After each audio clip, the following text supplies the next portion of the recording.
E você, Amandita? Eu ia falar, E aí, como que começou Senta que lá vem história. a sua história De na atleta. na musculação de atleta, de fisiculturista? Como que foi Cara, é essa assim, paixão? Do yoga, ela é do professora de vamos yoga falar, vamos falar. também. Eu sou uma pessoa multiuso, né? Eu tenho esse hábito de ser bombril, mil e uma utilidades aqui. Eu sempre fui em busca de muita coisa, assim. Como eu sou muito, aqui a gente fala passion, né? Eu sou uma pessoa muito, tenho muito paixão pelas coisas que eu faço, muito intensa as coisas que eu faço. Então, quando eu me interesso por algo, eu vou ali, depois me interesso por outro, eu vou ali, entendeu? Então eu tô sempre adquirindo mais conhecimento. Mas a minha razão principal, né, de ter entrado no fisiculturismo foi, primeiramente, que quando adolescente, né, acho que mudança de hormônio, o fato de ter mudado de país, como o Thiago falou, né, ele veio com a família dele e tal, e um apoio emocional é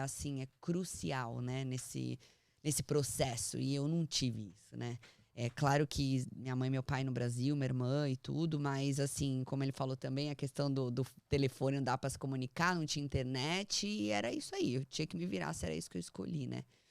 E eu tinha não só a questão da dificuldade no peso, mas infelizmente na época, né, eu desenvolvi uma bulimia. E era uma coisa meio de compulsão de comida e tal, comia, depois vomitava, não sei o quê. E aí, assim, não era uma coisa que me agradava. E eu tinha um lance que eu falava, cara, como que eu consigo? Porque não é possível que todas as pessoas pensem em comida o tempo inteiro, que nem eu. Eu pensava se aquilo ia me engordar, se tava na hora de eu comer. Era uma coisa, assim, que fazia parte muito do meu dia a dia, assim. E aquilo me incomodava absurdo, assim, apesar de eu não ser gordinha, mas era um lance mental, psicológico junto, assim, né? E a vida toda eu ia em busca disso. Então eu sempre tive em academia, eu sempre tive fazendo aula, sempre fui de fazer atividade física também. Mas existia esse lance da compulsão que não dava, não fazia matemática na hora de você estar com um shape bom, né, na época. E Meio que você trocava esse lance aí do apoio, do psicológico Total. pela comida, né? que foi Que é identificado em normal, né? terapia depois, né? É Que isso super normal. acontece com muita gente, É. que eu acredito que bastante gente está assistindo aqui pode se identificar com isso. E foi realmente uma descoberta de que eu tentava encher um buraco ali, né? Que era por isso que eu comia bastante, enfim. E que de repente podia ser esse buraco de não ter família do lado, entendeu? De não ter esse apoio, dessa questão de ter que tomar decisões sozinha, sem ter muita opinião de ninguém para me dar um respaldo e tal. E aí, isso me incomodava bastante. Porém, quando eu mudei pra cá, apesar dessa questão, eu não tinha carro, né? Então, eu fazia tudo de bicicleta. Eu ia pra todos os meus trabalhos de bicicleta. Eu me lembro de ter sempre 2, 3 trabalhos de uma vez, né? E eu imagino, o primeiro trabalho era 5 da manhã no McDonald's ali da Hiawassee. Então, eu já ia de bike lá às 5 horas da manhã. Aí, eu pegava a bike e ia pra uma loja de sapato trabalhar às 2 da tarde ali na International Drive. Então era tipo assim, 20 milhas diária fácil.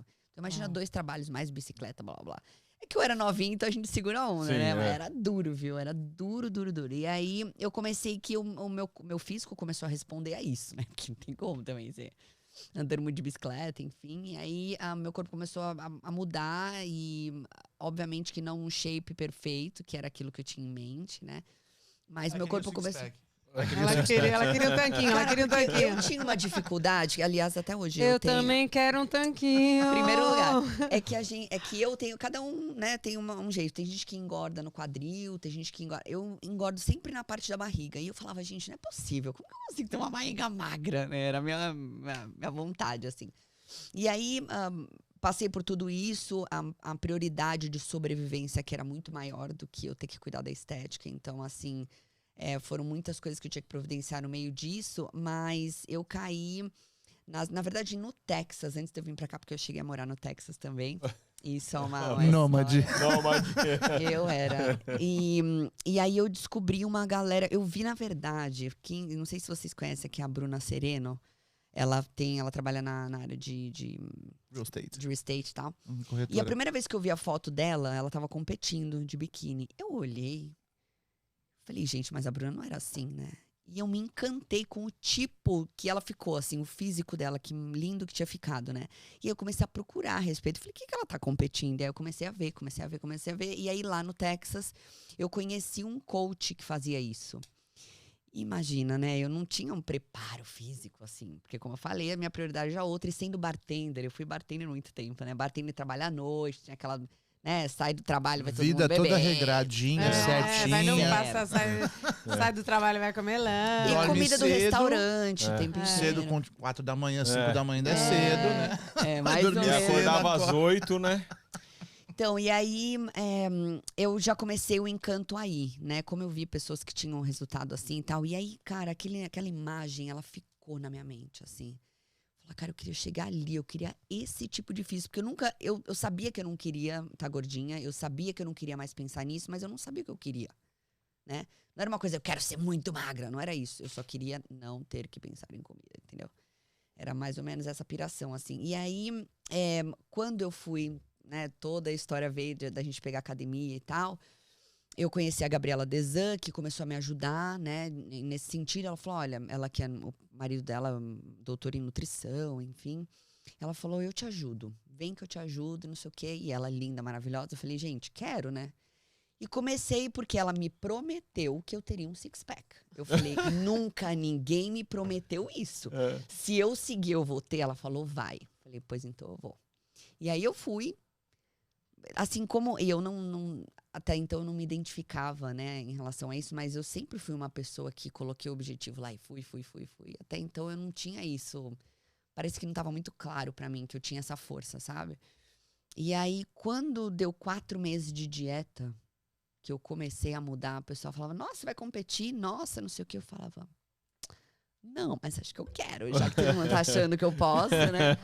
Se eles acham, eu vou. Acontecendo, né? Aí eu falei pra Gabi, você acha que eu posso? Ela, com certeza, mas pra isso, como ela não preparava atletas na época, eu vou te passar pro Rubens, que é o meu coach. E foi assim que eu os conheci. E aí daqui, ele me dava a consultoria lá no Brasil.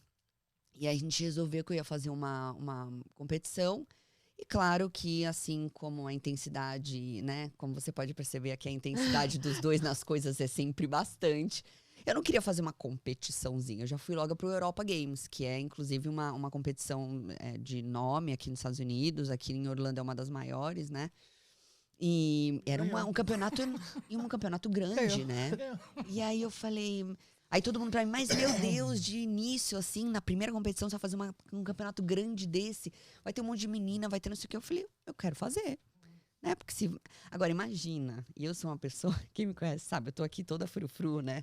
Que a gente faz a eu sou bem maninho. Mó treta. Eu sou. Quem me conhece sabe que eu não sou miriri, Eu falo, assim, girly. Quando eu namorei com ela, tinha um pitbull. Ela tem um pitbull até hoje, né? Então, o pitbull, na verdade, é o lado feminino dela. Ela é o lado do pitbull.